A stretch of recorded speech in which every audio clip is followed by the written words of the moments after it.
Hello everyone. Today is the 5th of May 2023. Much has been written about the origin of evil. I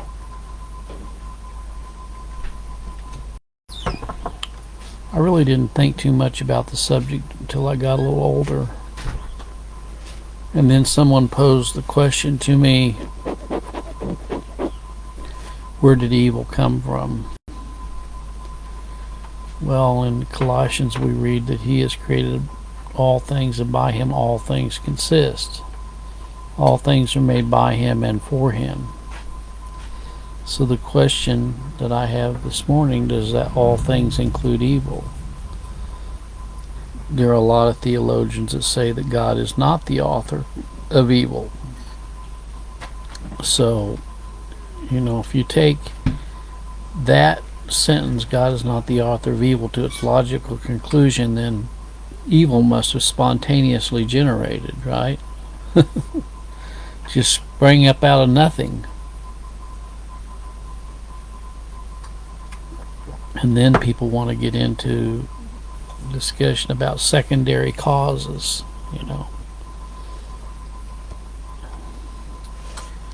Now, I've said this many times, but God created Satan. And he created him as a non-elect angel.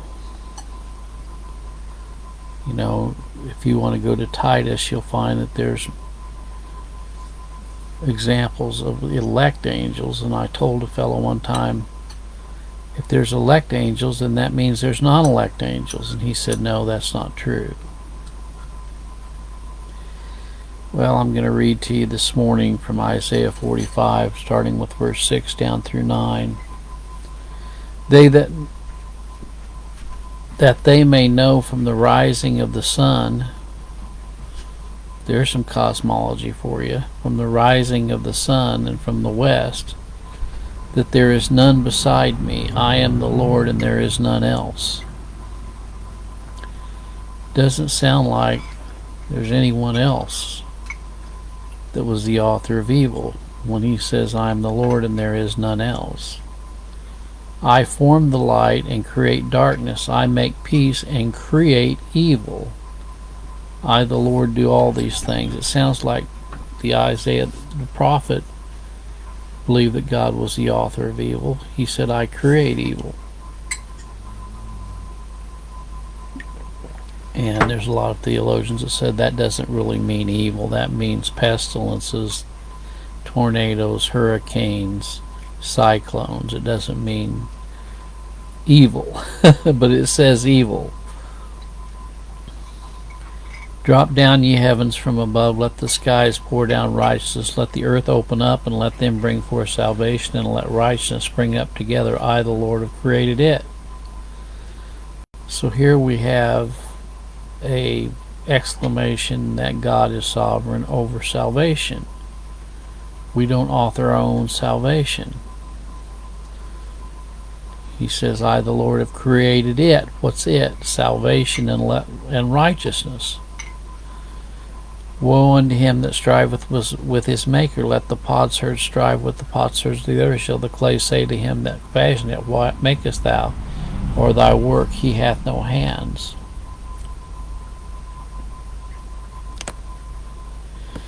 Down in the 12th verse he says, I have made the earth and created man upon it. I, even my hands, have stretched out the heavens, and all their host have I commanded. I think that's pretty clear.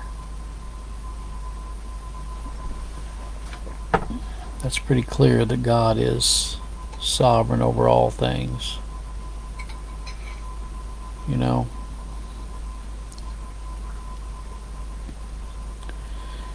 But Israel shall be saved in the Lord with an everlasting salvation. Ye shall not be ashamed nor confounded, world without end.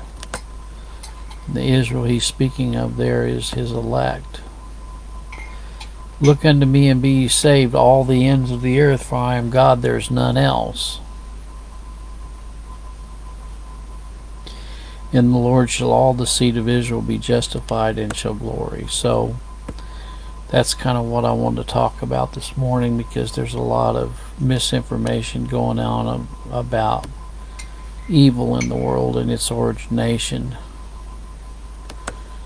You know, God created all things, and by him all things consist. Even the wicked are created for the day of evil.